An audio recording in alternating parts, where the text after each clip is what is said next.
So ang tinitingnan natin dyan with the creation of this, we are getting ready so that in any eventuality, no, we are not going to get ready, but we are already ready.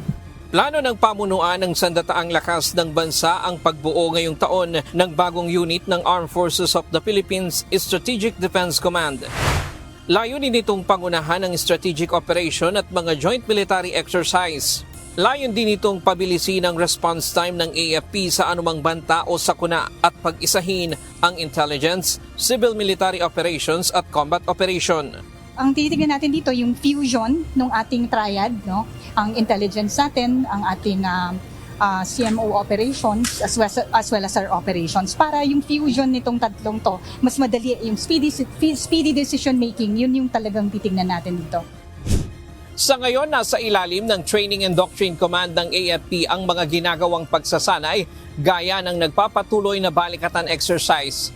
Pero kapag nabuo na ang bagong Strategic Defense Command, ito na ang hahawak sa lahat ng Joint Military Training Exercise, lalo na at lumalawak pa ang isinasagawang pagsasanay ng Sandataang Lakas kasama ang mga kaalyadong bansa. Dagdag ni Colonel Padilla, ang pagbuo ng unit na ito ay upang matugunan ang mga nagbabagong banta sa seguridad ng bansa, gaya ng pagbuo ng AFP Cyber Command at AFP Intelligence Command noong nakaraang taon. So we have been evolving with the contemporary modern challenges that we're facing.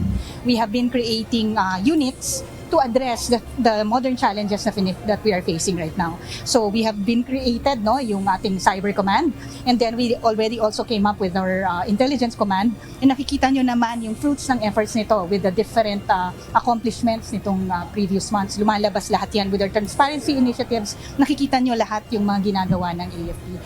Sabi ng AFP, dadaan pa sa masusing pagsusuri ang pagbuo ng unit na ito. Rerepasuhin kung ano ang magiging komposisyon nito, sino ang mangunguna. Dadaan din muna ito sa provisional stage hanggang ito ay tuluyang mabuo.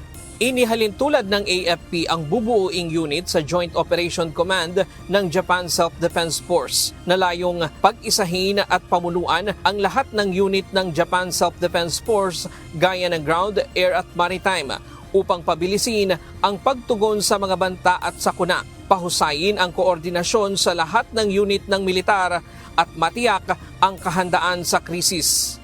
Ang tinitingnan natin dito is we're looking at different best practices ng iba't ibang nations. So we see that yung Japan, maganda ito, it works for them. So we'll also take that as a model.